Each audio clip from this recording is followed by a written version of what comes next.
Hey everybody, welcome to Creative Frequencies. I am your host, Chris Vaglio, and this is the show where we have conversations with creative professionals from all walks of life. So if that kind of stuff is your jam, then listen to my next guest.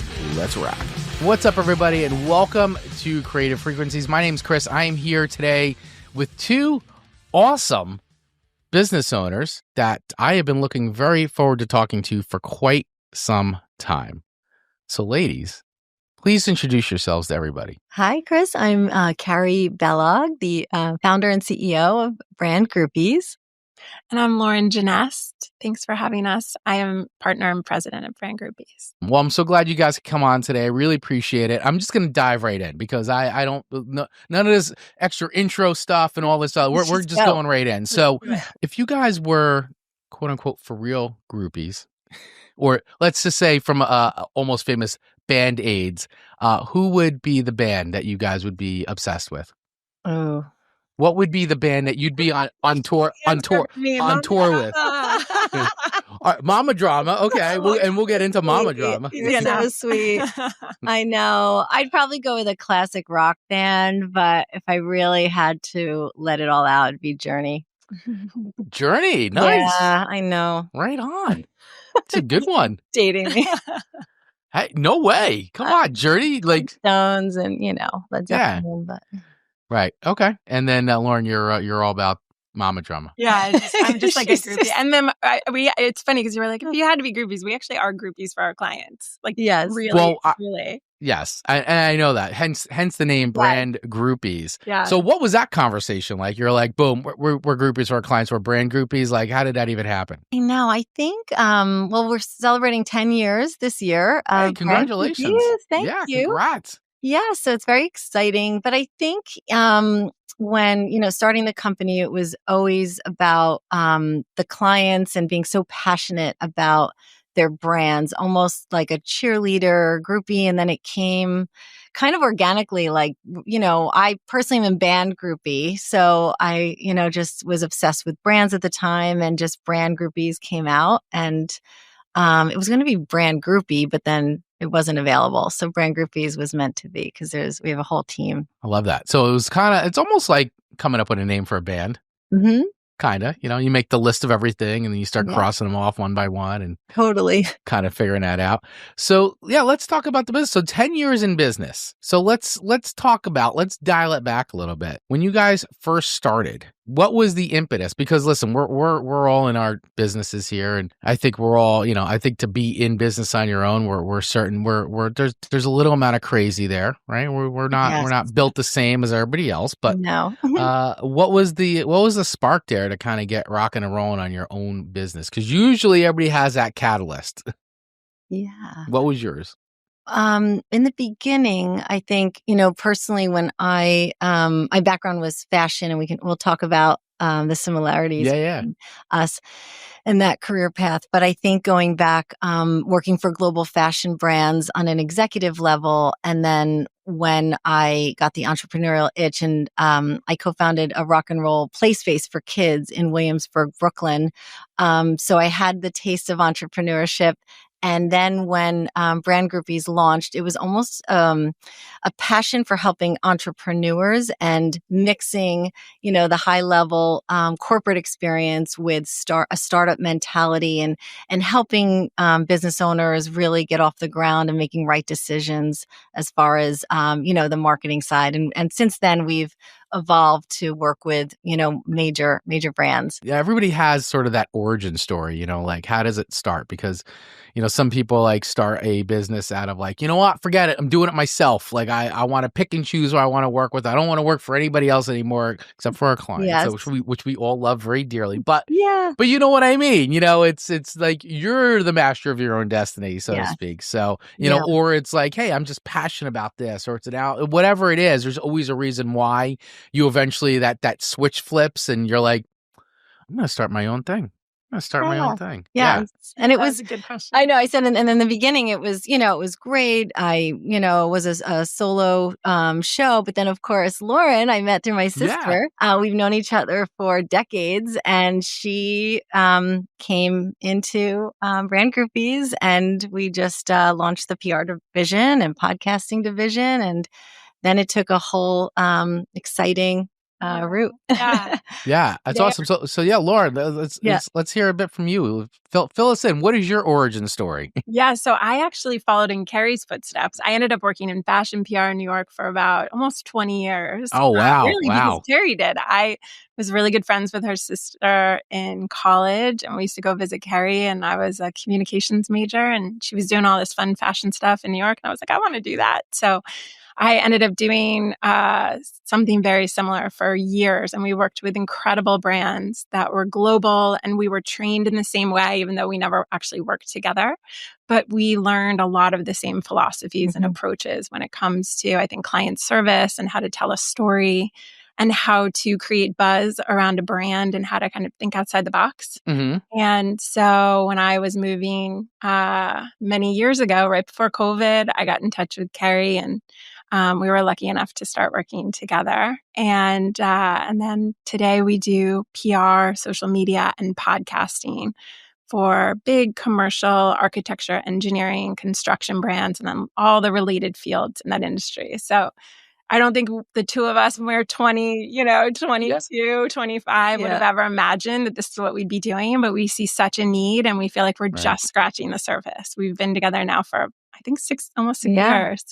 And we have built an incredible team and our client roster. And I think our all the PTSD that we have from our fashion days very much informs our strategies and the way that we pick and choose who we get to work with. And we have very similar kind of mindsets about what we want our lives to look like today at this phase. Yeah. We want to work with kind.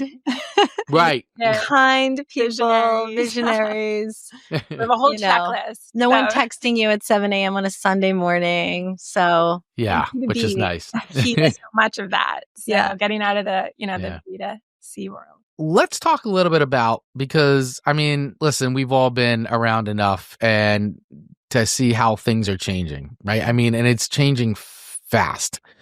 I mean, from a marketing side, cool. We got a lot of great new tools at our disposal, which is awesome. It definitely speeds up the process, speeds up even, aids in the creativity. It just helps with a lot of systems, processes, all that. But, however, it is changing the landscape of the industry in across, marketing, creativity, communications, PR related. What are you guys seeing on your side? You're in it. I'm not from a world of PR. Like I said, I'm more, even my background is more on video. Like I was in a video production company, I sold that, and then I went into more of a fractional marketing role now. But PR was never my strong suit, or I don't have my foundation, my roots aren't in that, so to speak. And for everything that you guys are working on and the clients you're servicing, how are you guys like staying ahead of it? How are you keeping it together with everything changing? I'm sure clients are coming to you and they've got questions, and it's like, oh my God, this stuff's all moving at the speed of light. I just, real talk. I mean, how are you guys feeling about things? Where are you seeing those differences, and how are you staying at least in step with it? It's crazy, right? I mean, it's nuts. Crazy. I can talk to the social side. Yeah, sure. Yeah. Our division for social. And it's really crazy when you think about, just a few years ago, you're posting a photo and a caption and that's it. And now we're full blown like video directors. I mean, knowing every single like social update and algorithm, and you have to be so in it. And there's so many touch points that you have to be, ahead of. And I think we've been in it for so many years that I think the biggest challenge is finding the perfect team, right? So what do you outsource? Like you'll outsource maybe a videographer, but they're sending you horizontal video and you're like, I need it vertical for reels. And this is the, the ratio. So there's so many points that unless you're posting every single day and being on top of it and living it, it's so hard to keep up. And that's what I think, that's why our clients, they trust us, and they know that we are just like our fashion days. We're always 2 seasons ahead, right? Like, what's next? What's the cutting edge? Obviously, AI is helpful, but at the end of the day, we have to stand out, and our clients, have to be different from their competitors. You're in the right space, though, in video. Video's yes. not going away. Yeah. Well, I'm not so much in video as much as I used to be. I do, I make tons of my own content all the time. But like the actual like professional production days I left that behind for a reason. But I agree. I mean, video is definitely not going anywhere. I think video is, forget it. Every single platform in the world is video first now. You can't escape it. It is what it is. But it is very interesting, right? Because it seems like, I hate to say, it's not like, AI is going to replace everything, but AI is replacing a lot of things, or that it's going to go that way. I think people will try to do that, and it's not necessarily going to work out the way they want it to be, because you still need this combined human touch, the creativity, the know-how, the knowledge, the experience. Like, the AI only knows what it knows, and that's it. Like, you still need, to me, especially right now, you still need a human behind all of it. So the tools are great, and it's great. It sped up things, but at the end of the day, you still need our combined knowledge and experience to make it work the right way. I think you're right. That's the first thing that came to mind when we were speaking, Chris, was the human touch, right? Even when we just were hiring for a position. And I think like one of the roles in was to have a human touch on everything. We don't want things to sound robotic. And I think as, people who are so entrenched in that world, you can spot it a mile away. If something was run through ChatGPT, or it didn't have that final human lens, there's so much room for error. Even if you're using like the social media posting systems, they don't all there's no one perfect system. So I think we certainly see the benefits to enhance what we're already doing. But in terms of it being the final layer, I still think, our approach is to have that human touch on it. Our philosophy is always about the people behind the brands. And, Lauren stories has so many, great examples of our clients being put out there as faces. Yeah, I think, that's what we always say, that we work with people at our clients' offices. We get approached, thankfully, for, to work with different brands. And we have to really resonate with the story and the people behind it. That's always been our approach. And I think that's the fashion route speaking. You're always kind of putting that fashion designer at the forefront. And we do the same thing with the architects we work with and the rest of our clients, thinking about how we can reveal their superpowers, right? Because no two people are the same, and people do business with people. So that's been a driving force in our approach, is really to bring the people out from behind the scenes to the front, not just on social media, but also when we think about our PR strategies. Yeah. You were talking earlier about what's changed. And I think in the PR side, so much has changed, right? And I've been doing this since the early 2000s. So back then it was all about print. Like, how can you get me in print? And, it would be 4 to 6 month lead times to get into magazines. And then the world of digital came along, online media, and that became such a big hit. And then I'll never forget a fashion client that asked me many years ago, can you get me on a podcast? And why were you trying to get you on a podcast? A podcast? There weren't even that many podcasts at this time. It was a swimwear brand, actually. Yeah. And they were really young. They were like the next gen below me. And I said, well, let's try. And we started, pitching them to be featured on these podcasts. And it was such a novel idea. And when I joined Carey many years ago in the PR side, and we started a PR division, we started layering podcasts into our strategy, because it was a double whammy. Not only could our clients be themselves and go out and speak about what made their companies unique and what their unique role was in the company. We also then had all that authentic, back then it was audio, not video yet. Yeah. And then Carey could take all the audio clips and spread it out on social. So we were constantly building their persona. And the perception was that the clients were everywhere all of a sudden. And then we got to borrow these different podcast hosts platforms to expose our clients and their companies. And then they were tagging each other and sharing. And we saw the ripple effect that then that could turn into, oh, do you want to come and do a LinkedIn Live with me? Or would you like to be a speaker on this panel that I'm on? Or maybe we could work together. Or you should work with so-and-so. So the new business opportunities started spreading. And today, many years later, we actually have a service called Podcast Media Tour. And we have built this incredible network of podcast hosts in business in general, and then also very specifically in the industries we work with. And the hosts trust us, and they know that we send them really great guests. And so we found that this was a really easy lift for C-suites to carve out, 30 minutes a couple of times a month to be a guest on a podcast. Right. And then Carey and her team on social were able to take the clips and pulse it out. And it has very quickly helped shift momentum, because the thing about PR is if you're running a campaign about a new project, it's one thing. You might be able to get very quick traction from a press perspective. But if your goal is to be in Fast Company to talk about, your decades-old brand, it may take 6 or 7 or 8 months. So that instant gratification that we're also used to in this day and age is much more tangible, I think, with podcasts. Yeah, I 100% agree with that. I mean, I've been podcasting for about, my God, it's probably 15, 16 years. Wow. Really? You were an OG. Wow. Yeah, I mean, that's incredible. Dating myself. Yeah. But I started doing podcasts. So, I used to do radio back in the day, college radio.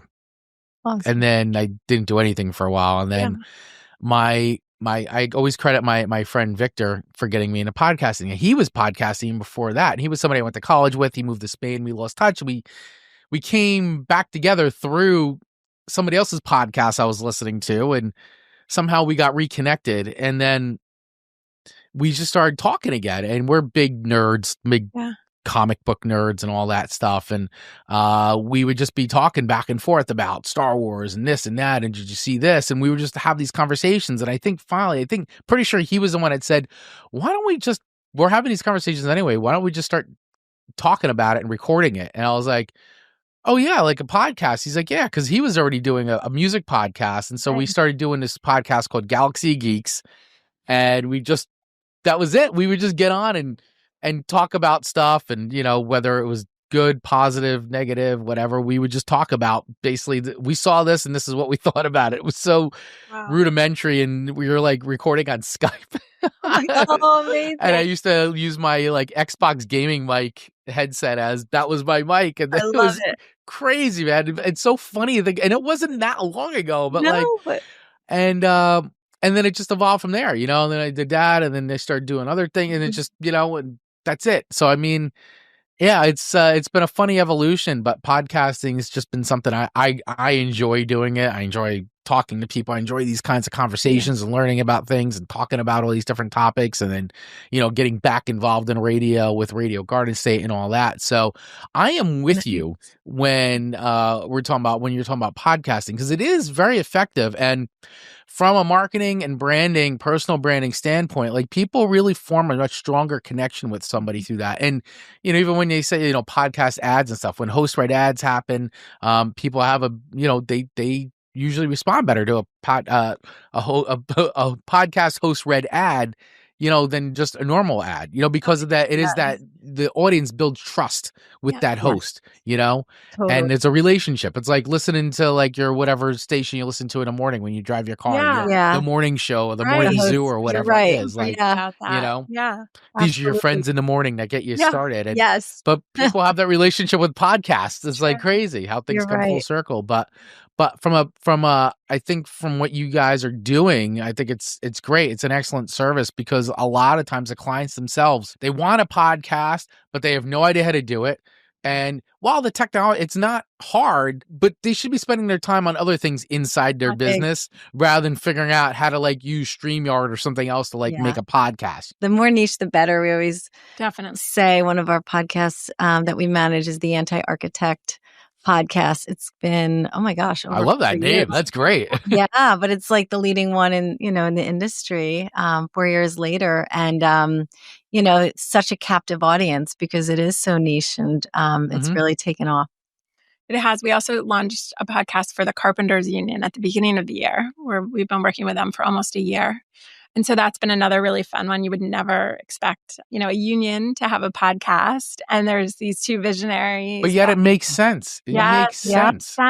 And it's also, for some of our clients, it's such an incredible opportunity to not only establish relationships with their guests, but sometimes that leads to new business too. So I talked about the podcast media tour, but we also do start and manage podcasts for clients as well. So we do both sides of it. Sometimes we're pitching the guests to be on a podcast of yours, and sometimes we're on the other side of the mic and we're trying to get the guests. Yes. And we've definitely found that nobody ever says no to being on a podcast, right? Does anyone ever say no to you? No. I mean, I think in all the time I've been doing this, only one person, and it wasn't even because they physically weren't able to do it, and it was just hard to reconnect. So no one's ever really said no. It's like, of course I'll be on your show. And if you're playing the long game from a new business perspective, right? If you own a business and you're thinking about the types of guests you'd like to invite on, maybe it's a brand that you would dream to work with someday or to have on as a client, and there's no pressure, and you get to come on and they get to share their story and borrow your audience and expose their company to your audience. So there's so many different benefits to hosting your own podcast too. And we do, like you said, it's a really intimidating process, I think, right? What do I name it? What's the description? How do we launch it? How do we cut the social clips? And we try to make it turnkey so that our hosts just show up and do the interview and we do the rest. Yeah, and I think it's definitely something to be said. I mean, it's like anything, right? Process and system. You can make a process and system out of it, so it eliminates all that like minutia and the fear and all that, and you can cut down even on the time, because once you have it follows the system, follow the flow, you know, and you're not spending hours and hours on it. You're spending like a little bit of time. So you can cut down that investment for sure, the time investment. Exactly. It's such a great return on investment for the time and money, the perception, the results we've seen. Just very, very low risk. So what is one thing that you wish about what it is you do, or whether it's branding, PR, communicate, whatever it is, but what is one thing you wish that people or clients understood more about what it is you do? Like, what's something that drives you crazy? You're like, I can't believe you just don't get this. Please don't ask Sally in accounting to do your social. She already has enough on her list. And the fact that people think, oh, I have to give the new, the recent grad, the social channels. You're handing over your multi-million-dollar brand company, and nothing against that. It's a whole collaboration, but there's so much more to it. It's a whole 360-degree strategy with all of your other marketing initiatives. And it is so key. It should be a line item in the budget, and it should be top priority. I mean, that's what the public is seeing about your brand. I mean, it's just, sometimes tired, right? There's so much. I was going to say the same thing as Carey. How much time and investment it takes. It's so different to do social media for a company than for your personal. Oh my gosh. Right? It's not just taking a selfie and I'll post it. You have to be really thoughtful. Sometimes it takes us hours to work on a post. I know. Hours. And tagging the right people. And it's so worth it. You might spend hours on it, but you're tagging all the partners, and no one is taking the extra time to do their own post. They're just sharing yours over because it looks great. And then you're just getting the attention. We were working on a massive project in New York City, and we had sort of done this podcast media tour for this client. And we brought in all their partners, and then we kind of shopped them around to lots of different podcasts, and they all guested together as a group to talk about the different facets. We were talking to the one, guy. By that point, I knew him really well. And I said, oh, but do you ever want to work with us for social? And he was like, nah, we just wait for you guys to post it, and then we reshare all your content. Like a major company. Great. Major company. We're like, okay, well, that's okay. There's value to that too. Yeah. We're honored. We keep sharing away. Exactly. Yeah. Like even our clients will be on, Lauren gets our clients on industry panels, like major national panels. And of course, we make sure that, we constantly tag everyone on the panel, their companies, and they just reshare. So there's just, so much that goes into it. And it's little for us. It's the little, details, and it's it's not a big deal, but it actually makes such a big impact, and no one else is doing it. So as an idea, it doesn't sound like, oh yeah, well, that's very obvious, but honestly, no one else does it. And then all of a sudden our client becomes the center for all this sharing. You're tagging the sponsors, the other people on the panel, their companies, moderator. All of a sudden you've got tons of shares and new exposure, So taking kind of thoughtful steps like that. If you were posting for your personal yourself, you probably wouldn't ever think to do those little things, No, not at all. No, not at all. Not in that way. But it is true. I love how you said it though, Carey. It's so true. I mean, how many times you've been like, so who's doing your social? Oh, we've got a girl for that. Yeah. Oh, yeah. Who's that? Oh, yeah. We're like, we'll never be your social girl. We always say that. One person I think said, "Oh, our construction guy is doing like he came off site and then he posts." For one guy, we were talking to this. We should keep a tally. Names. Yeah. But he was like, and we just have our social girl. And I looked at him in the eye. I was, you're never going to call us. We're not anyone's social girls. Like, we're not girls. We have a full team. We have a director of content, manager. Like there is so much that goes into it. It's unbelievable. That would actually be a great shirt. We're not a social girl. Yeah, that is. We might take that. Sally in accounting. I was thinking you could name this episode Sally in accounting. I know. Yeah, Sally in accounting. Social girl. Poor Sally. She's got too much on her list. Yeah. We're not your hashtag not your social girl. Hashtag not your social. Yeah, that's great.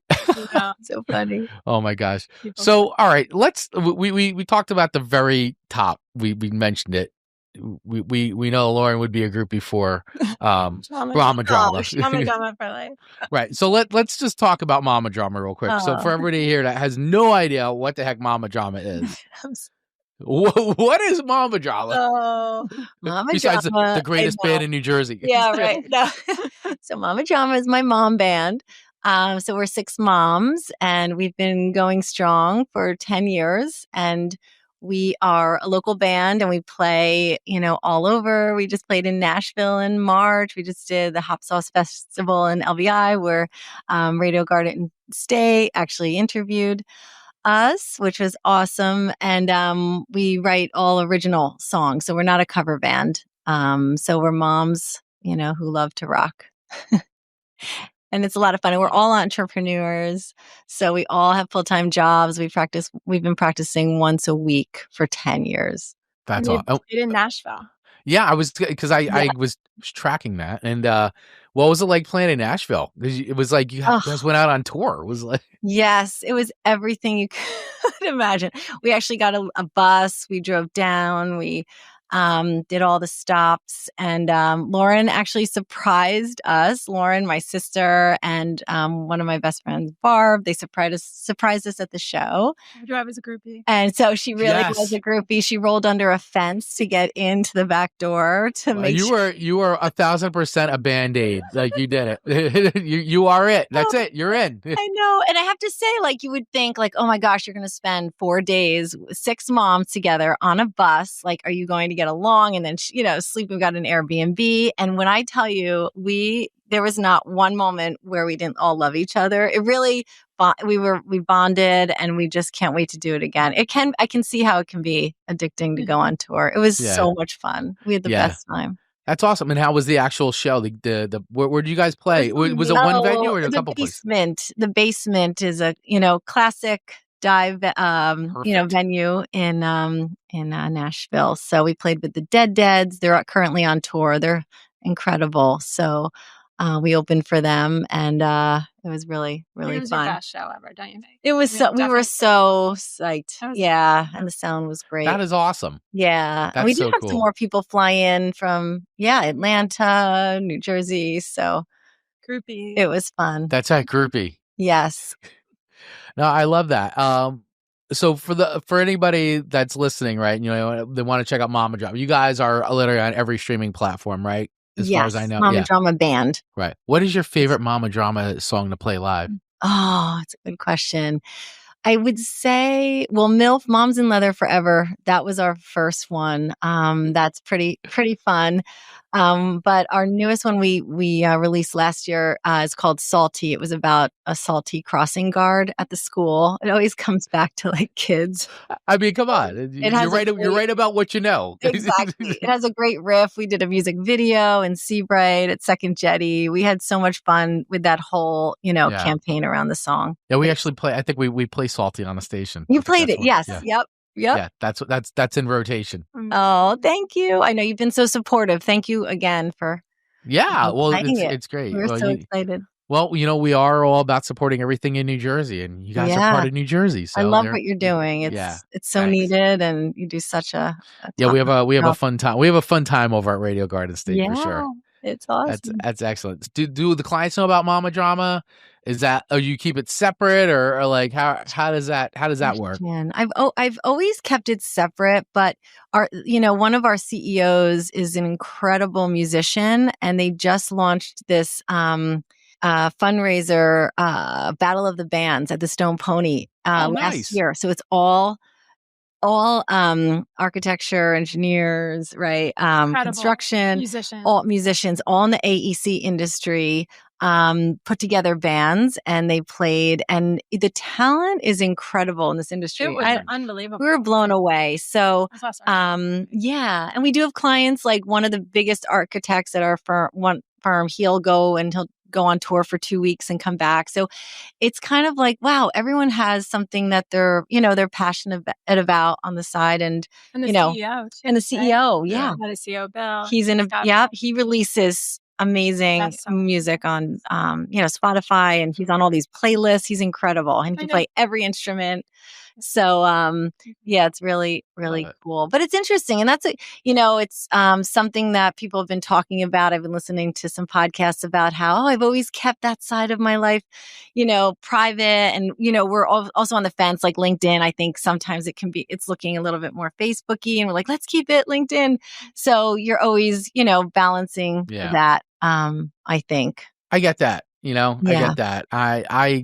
I'm of more of there's definitely things I kind of toe the line a bit on LinkedIn myself for me personally. I mean, my personal brand very much is part of like, the whole, I lean into all the rock and metal and all that stuff, but there is things that I'm like, just not going to post on LinkedIn. Yeah. Like I'll post on Instagram and Facebook and all that. You know, there's just some things it's like, totally. Kind of like it's still me, and you could follow me over on those channels and see all that. But like, I don't know if this is. This isn't really like. I'm not going to put this on LinkedIn. I was going to post our side bush video on LinkedIn last year. Right.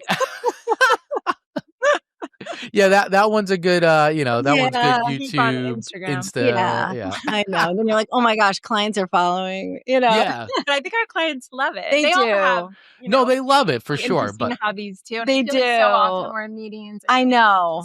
So many people are involved I know. in the music industry. And it's such a passion. It's just like it lights, like Brand Groupies lights me up, and my band lights me up, and it's just a part, your authentics. Yeah, I love that. How would you, and I love this part of this conversation because something that I've experienced a lot too over time, and how we bridged, like my background was all in punk and hardcore and being involved in the DIY scene before I started my business. And I always say punk and hardcore taught me everything I needed about marketing and business. Amazing. Yeah. Quote unquote. But it was where I, to market bands. All that stuff, and doing all that back in the day.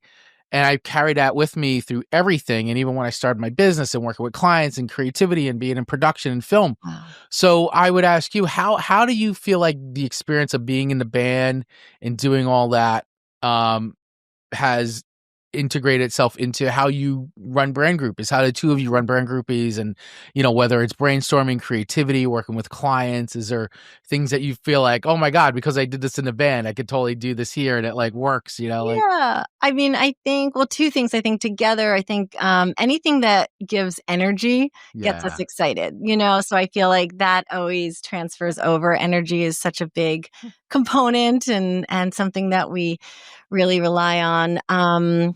And what else? I guess I'm not sure. I think clear roles, right? Clear roles. No, that's a good one. Yes. That's a really good one. And Carey clear taught me that. clear goals. Clear goals. Yeah. Yeah. In the band. Yes, exactly. Clear roles. Yeah, and I think from a personal standpoint, I mean, just getting up and playing like a 45-minute to hour set in front of at a festival just gives you so much confidence to then go and present at in a big corporate meeting room. I think that too has helped level up all sorts of confidence, where I was like, oh my gosh, if you asked me even 10 years ago before the band, like if I would be playing on stage, like, are you kidding me? Like, so I think personally it's helped, develop some of those skill sets.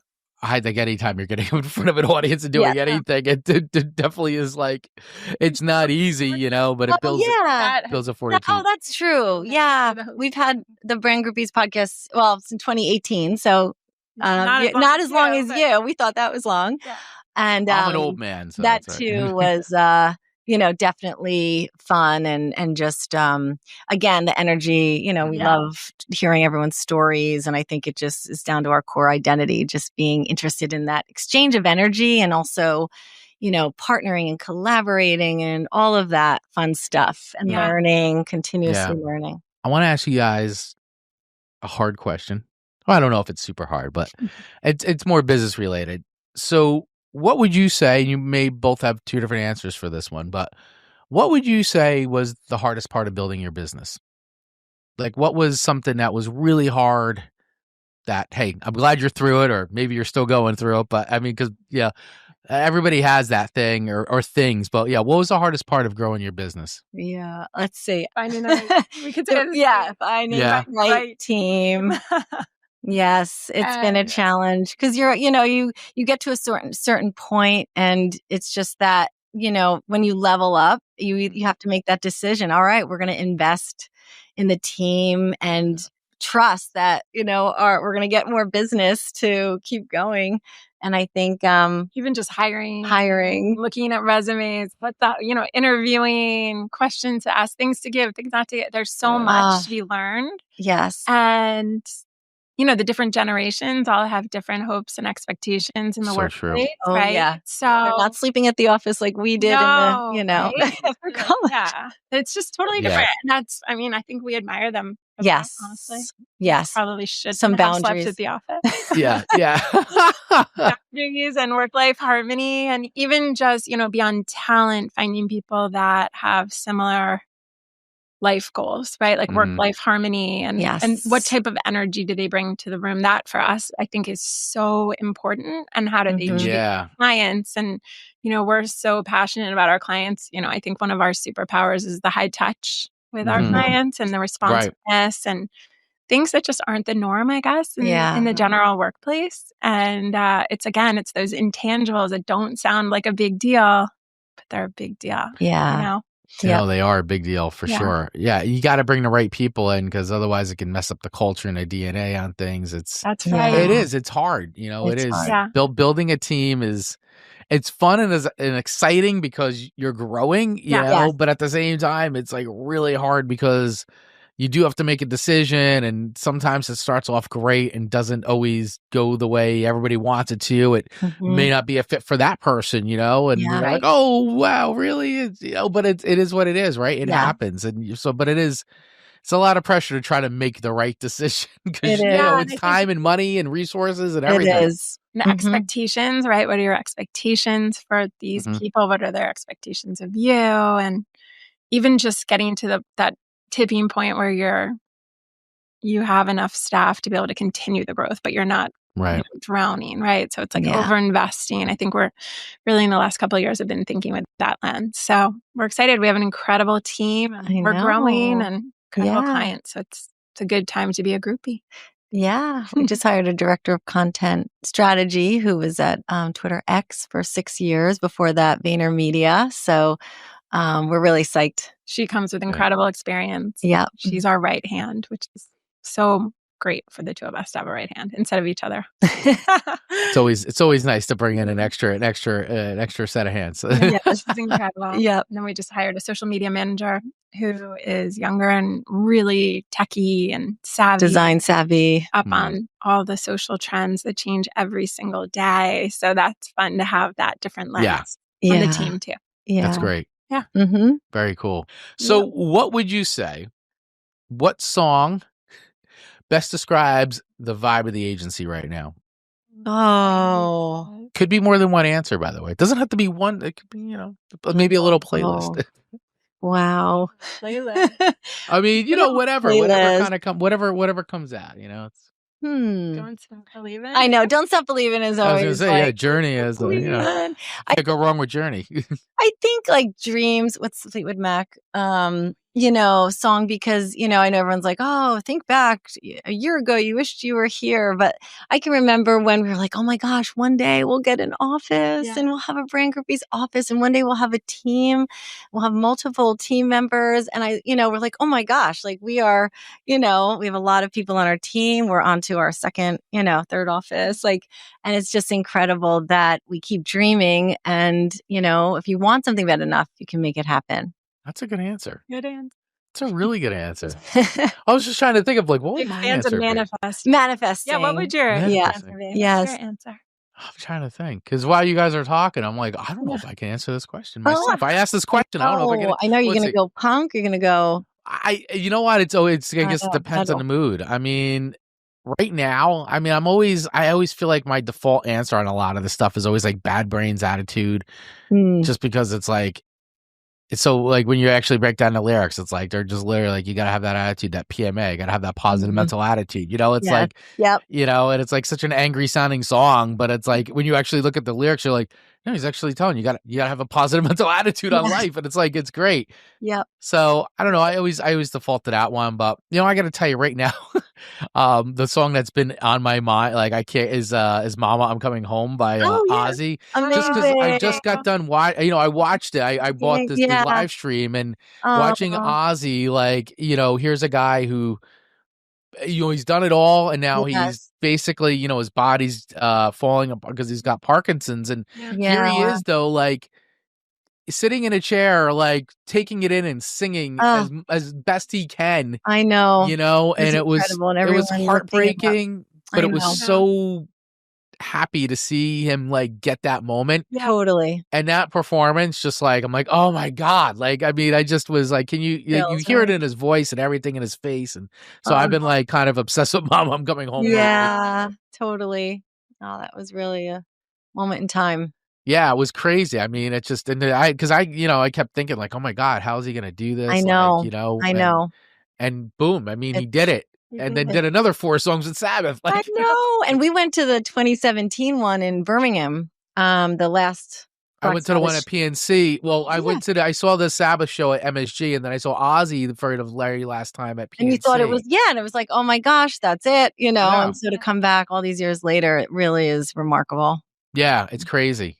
Wow. That's a good one. Yeah, so it's kind of where I've been at, right? If my current vibe, I think it's that. It's been so fresh in my mind, I can't get it out of my head. Oh, yeah, that's amazing. It's a good one.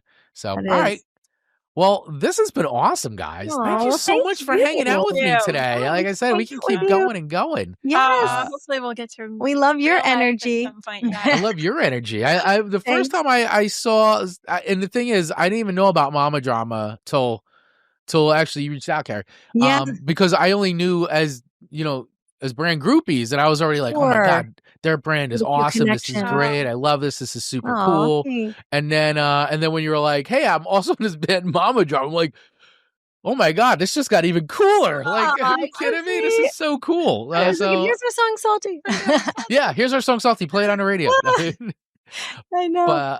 But it is it's wild to finally bring it all together and do this. So yeah, I appreciate your time. Any final words or anything else out there? Why don't you let everybody know how they can connect with you and all that? Let's get all that on there. Get on that. Yeah, Brand Groupies, LinkedIn, Instagram, Facebook, and then our website, brandgroupies.com. I think that's the best way. And personally on LinkedIn, Carey Balogh and Lauren Genest. Yes. Yeah. There you go. And of course, I'll have all that in the show notes for anybody who's listening and watching. I'll have all that stuff below. So, all right, guys. Well, thank you so much for joining me again. You guys are the best. And thank you, everybody out there, for listening and watching and doing all that stuff. Please make sure you hit the follow button, the subscribe button. If you're over on YouTube, definitely hit that subscribe button and the little bell so you get notified when I put out new episodes of Creative Frequencies. Thank you guys for listening and watching, and we'll catch you next time. And always remember to rock it. Rock it.